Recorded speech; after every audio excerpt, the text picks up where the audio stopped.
She gave him everything. Not just money or time or the best years of her life, but everything. Every early morning spent grinding behind a desk when the world was still asleep. Every late night poring over spreadsheets while he slept soundly beside her. Every ounce of belief she had that if she just held on long enough, loved hard enough, built strong enough, he would see her, stay loyal, and build with her too. Her name is Amara, and while the world saw a polished tech executive with a calm voice and soft smile, no one knew the weight she carried behind her eyes. Her husband, Darren, was the kind of man people liked instantly. Tall, easygoing, charming in that way that never felt forced. He had a knack for making people feel important, even if only for a moment. But that same charm made it easy to lie, to cheat, to disappear when she needed him the most. Because on the very day Amara collapsed from exhaustion at her office, her body giving out from years of overwork, Darren didn't take her hand. He didn't cry beside her hospital bed. He didn't even wait for the doctor to finish speaking. He dropped her off like an errand and drove off to meet his mistress for a private dinner where they toasted with champagne and planned their upcoming wedding. What he didn't know, what no one knew, was that just hours before Amara's body gave up, she had quietly signed the final agreement in a $10 billion acquisition deal that would make her one of the wealthiest self-made businesswomen in America. And every single cent was in her name. There was no press release, no media tour. She was going to surprise him, build something permanent, something for their future. Instead, she lay in a hospital bed, barely conscious, while the man she loved began erasing her from his life. This isn't just a story of betrayal. This is the story of Amara, the woman they left behind, the woman they underestimated, the woman they tried to bury, not knowing she was a seed. Before we go deeper, let us know in the comments where you're watching from. We'd love to hear from you. And don't forget to hit that subscribe button so you never miss any of our upcoming videos. Darren never asked questions about her work. Not really. He knew she ran a company, of course. He bragged about it often, especially when it served his image. He told people she was sharp, a boss, his rock. But in private, he rarely asked about her day. He didn't know the names of her board members. He didn't know she was in the middle of a hostile buyout negotiation with one of the largest data infrastructure firms in the country. He didn't even know she had spent the last 6 months working behind closed doors with an elite legal team, crafting a deal so airtight no one, not even a husband, could touch a dollar of it without her consent.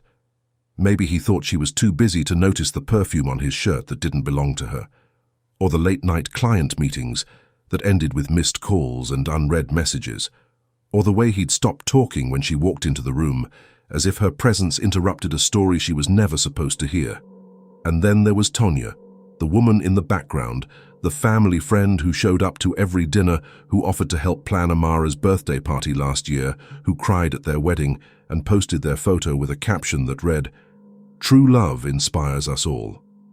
In the weeks leading up to Amara's collapse, Tonya was suddenly everywhere, and Amara, always calm, always controlled, kept telling herself it was fine, that people wouldn't be so bold, that Darren wouldn't be so reckless. But she was wrong, because when the truth came, it didn't knock. It stormed through the front door with no shame, and the questions it left behind cut deeper than betrayal. Who abandons their wife in a hospital bed and proposes to another woman days later? Why would a man leave a billionaire without knowing it? And how did Amara take her revenge without saying a single word? When people talked about Amara and Darren, they always used words like power couple, meant to be, goals. Their wedding photos were framed in soft filters, posted online with thousands of likes and comments from friends and strangers alike. Amara in her ivory silk gown, Darren in a crisp navy suit, smiling like the future owed them something beautiful. And for a while, it did. They started from almost nothing, just 2 kids with student loan debt and shared dreams. Amara had grown up in a working-class family outside of Charlotte, North Carolina. Her father fixed HVAC systems, her mother worked nights at a hospital, and from an early age, she knew 2 things. No one was coming to save her, and nothing was going to be handed to her. So she built her path, First with code, then with contracts, then with the kind of vision most people don't recognize until it's too late. She turned one freelance software job into a consulting business, then into a tech startup, then into something bigger, something no one could quite define. Investors called her an outlier, colleagues called her brilliant, but Amara didn't care for praise. She just worked. Every dollar she made, she saved. Every meeting she took, she studied. And every success she had, she shared with Darren. Because Darren had dreams too. Big ones. He wanted to start his own logistics firm, and when the banks wouldn't fund him, it was Amara who wrote the first check. When he failed his first 2 clients, it was Amara who helped him fix his contracts, rewrite his business plan, and introduced him to one of her angel investors to give him a second chance. When he got invited to speak at a regional conference, it was Amara who stayed up all night building his slides, memorizing the talking points so he wouldn't stumble. She did all of it with quiet conviction, never asking for recognition, never demanding anything in return. Love, Amara believed, didn't need gratitude, just faith. And for a while, it seemed that faith was enough. They bought a small home in the suburbs. They hosted barbecues and game nights. Their fridge was covered in magnets from places they planned to visit. But over time, small cracks began to show. Darren began coming home later and later. He stopped remembering anniversaries, forgot her birthday once, blamed it on back-to-back meetings. There were moments when Amara would catch a scent on his shirt she didn't recognize, floral, expensive. There were calls that ended the moment she walked into the room, messages on his phone that disappeared without explanation. She asked once gently if everything was okay. He smiled, kissed her forehead, and said he was just stressed, that he was lucky to have her, that he didn't know what he'd do without her. And Amara believed him, because love, real love, was supposed to weather storms. She'd grown up watching her parents struggle through hard years, and she thought this, whatever it was just part of building something lasting. So she turned her focus back to her work. At the same time Darren was drifting, Amara was rising, quietly, strategically. While most of her friends didn't even know the full scope of what she was working on, Amara was negotiating behind closed doors with one of the largest AI infrastructure conglomerates in the world. They wanted her tech, her patents, her data systems. And Amara wasn't selling cheap. For 6 months she held them off piece by piece until the number hit 10 billion. 10 billion. A valuation she could barely believe herself. And yet, she told no one. Not Darren, not her parents, not even her best friend. She wanted it to be a surprise, a gift, proof that all the sacrifice, all the long nights, all the years she'd given meant something, that she had done it, that they had done it, that maybe now Darren would see her, really see her, and choose her again. But the truth was, Darren had already made his choice, and while Amara was building an empire, he was dismantling their ma. It started like any other day, a back-to-back morning of investor calls, 3 legal briefings, and a branding summit all scheduled before noon. Amara hadn't slept more than 4 hours in days. Her assistant begged her to reschedule the final signing meeting. But Amara refused. She was too close. After years of sacrifice, after months of double-blind negotiations, she was one stroke of a pen away from making history. So she pushed through, smiled through, even when her hands trembled and her head pounded. At 2:17 p.m., just as she reached for her stylus to review the last clause in the merger contract, her vision blurred. The room tilted, and the screen she'd built her empire on slid sideways. Her knees buckled. She clutched her desk, but her fingers couldn't hold her up. The last thing she heard before the world went dark was her assistant screaming her name. The hospital was white and quiet. Too quiet. Machines beeped steadily. Her throat burned. Her arms ached from IV needles. The doctor said she'd collapsed from severe exhaustion. Her blood pressure had crashed. She was severely dehydrated and dangerously sleep-deprived. One more day like that, he said, and she might not have made it. Amara didn't speak. She just stared at the ceiling, unable to understand how the body that had carried her this far had suddenly betrayed her. But the real betrayal hadn't arrived yet. Her mother sat beside her, holding her hand through the silence, whispering old folk tales into her ear, stories about women who'd been deceived and still found the strength to rise again. Amara wanted to believe her, but her chest felt hollow. Darren arrived hours later. His shirt was wrinkled. He looked distracted, like someone who didn't want to be seen in a place like that. "I told you to slow down," he said, without looking at her. There was no kiss, no apology. Just the click of his phone as he glanced at a text message and shoved it into his pocket. "Are you staying?" Amara asked quietly. Darren shrugged. "I've got meetings. I'll come back tonight." She nodded. He never did. That night, half awake, Amara heard voices outside her hospital door. The hallway light leaked in through the crack. She didn't need to open her eyes. She recognized the voices instantly, Darren's and someone else's. Softer, familiar. Tonya. "She's weaker than I thought," Darren said, his voice low, frustrated. "Doctors say she needs more time." "Time for what?" Tonya whispered. "You promised me, Darren." A long pause, then the words that broke everything. "I just need her to sign the papers," he muttered. "Then we're free. No more pretending." Tonya laughed, a cruel, breathy sound. "Hurry up. I want to start our life with you, not her." Amara turned her face to the wall, tears sliding down her cheek. She didn't make a sound. She just listened, like she had all her life. The next morning, Darren walked into her hospital room wearing a fresh suit. He didn't smile, didn't sit. He placed a folder on the table beside her and held out a pen. "These are some documents for you to sign," he said. She reached for them with trembling hands. They weren't business contracts. They were divorce papers. Her breath caught in her throat. "Why?" she whispered. Darren didn't answer. He didn't even pretend to. He just tapped the pen once on the table and walked out. That was the last time she saw him in that hospital.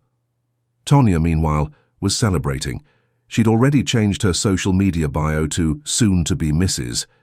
She posted a photo of a wine glass clinking against Darren's hand, both of them wearing matching watches Amara had bought. The caption read, "New beginnings, no more secrets." In a private text to a friend, she wrote, "Finally, I thought she'd never let go." But what neither of them knew was that Amara hadn't signed her last document yet. Not the one that mattered. Not the one that would make her name echo in boardrooms from San Francisco to Seoul. Not the one that would confirm the $10 B. She didn't scream, she didn't beg. She didn't ask why.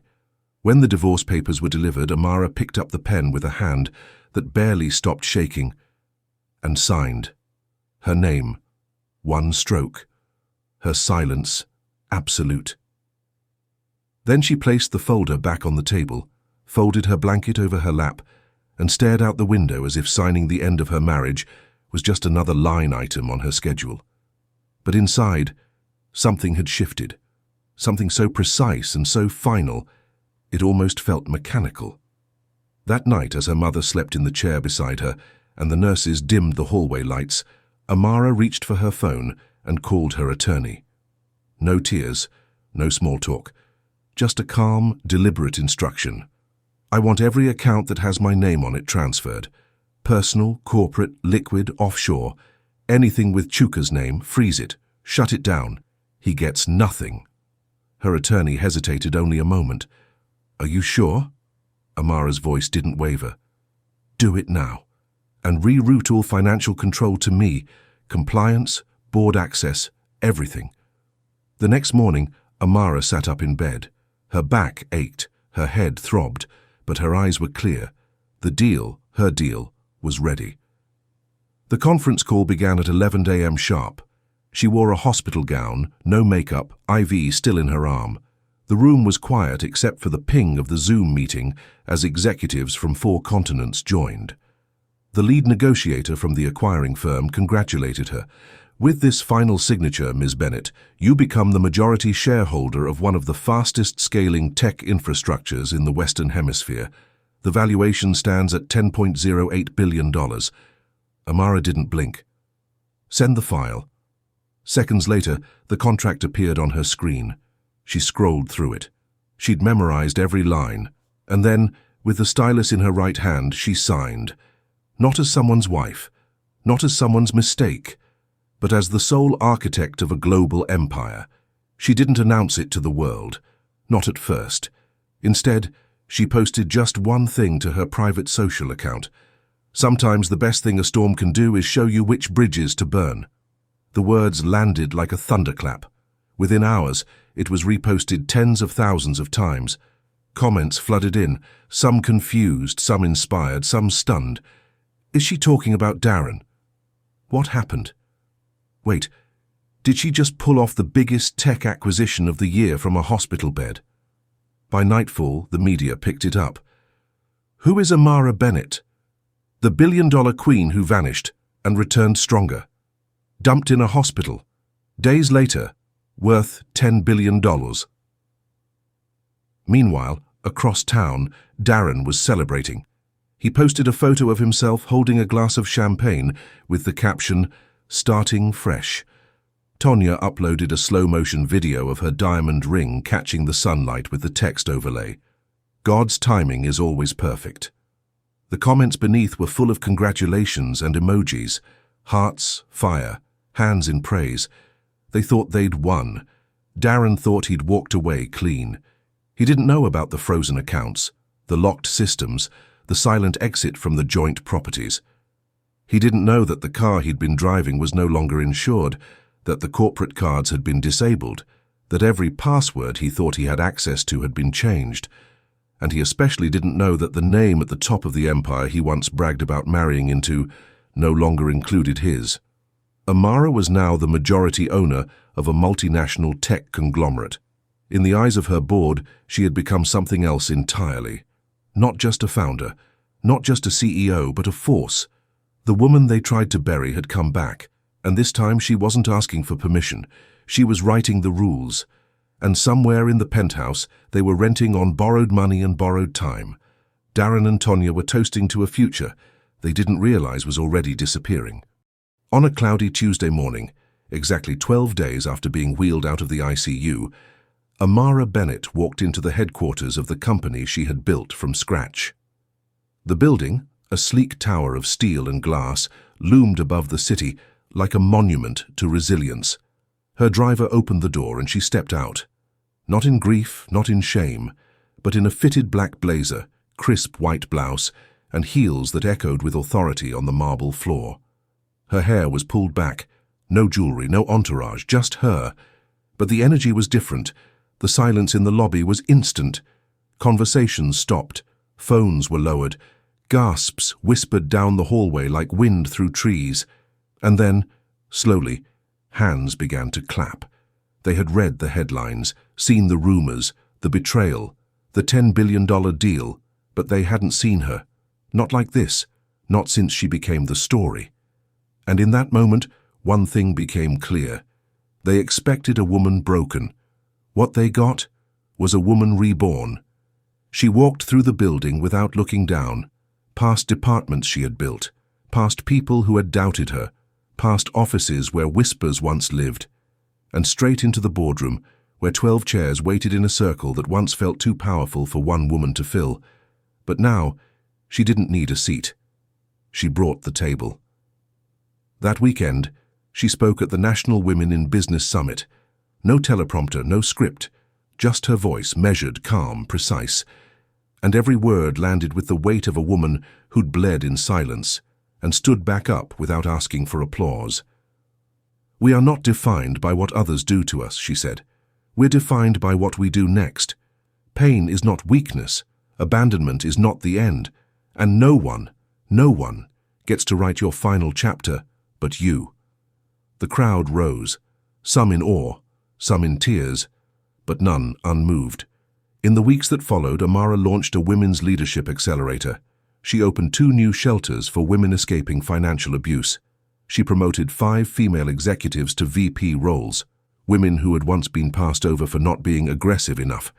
She graced the covers of Forbes, Essence, and Time, all within the same month. The captions said it all. Power reclaimed. the quiet billionaire who walked away from everything, except her name. And slowly something shifted. Her name wasn't just a name anymore. It became a symbol of survival, of what it meant to be left behind and still rise, not out of revenge, but out of remembrance, for every woman who ever gave too much and was asked for more.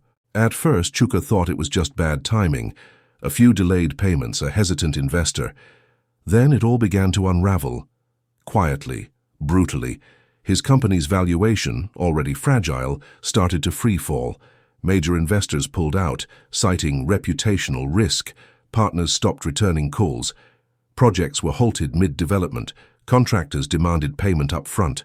His account, once bolstered by Amara's silent support, was now a shallow echo of what he'd assumed would last forever. And then the headlines hit.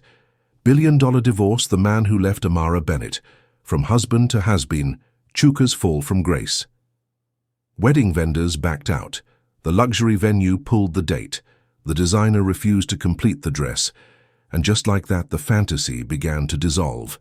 Tonya, once giddy and triumphant, found messages on his phone, messages from other women, late-night photos, sweet nothings copy-pasted to names she didn't recognize. At first she screamed, then she just stared at him, and in her silence she understood.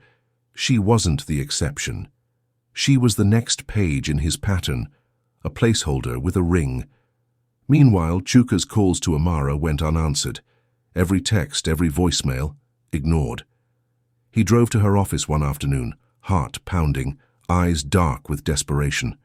The front desk clerk barely looked up. "You're not on the list," he pleaded. "She'll want to see me." Security was called. A quiet, firm man walked him out to the sidewalk. He stood there for a long time, just staring up at the building she now owned. Floor after floor of glass, steel, and people who no longer spoke his name. Somewhere behind one of those windows, Amara might have been sitting at her desk, finalizing a new partnership, reviewing expansion into Asia, mentoring a rising intern. But she never came to the window. She didn't wave. She didn't watch. Because she didn't need to. She never said a word. She didn't have to. Silence was her justice. Her empire was her reply. What would you do if the person you built your life around, the one you lifted when no one else believed in him, tried to erase you at your weakest, if he left you in a hospital bed and walked into a wedding gown that wasn't yours? Would you scream? Would you fight? Would you shatter? Or would you rebuild? Amara chose silence. She chose stillness over spectacle, and in that silence, she became a legend, not for what she said, but for everything she no longer needed to say. Let us know in the comments, do you think she was right to walk away without revenge, or would you have handled it differently? And if this story moved you, subscribe. Because next time, we're uncovering what happened when a man faked his own death to escape his marriage, but his wife had one final surprise waiting.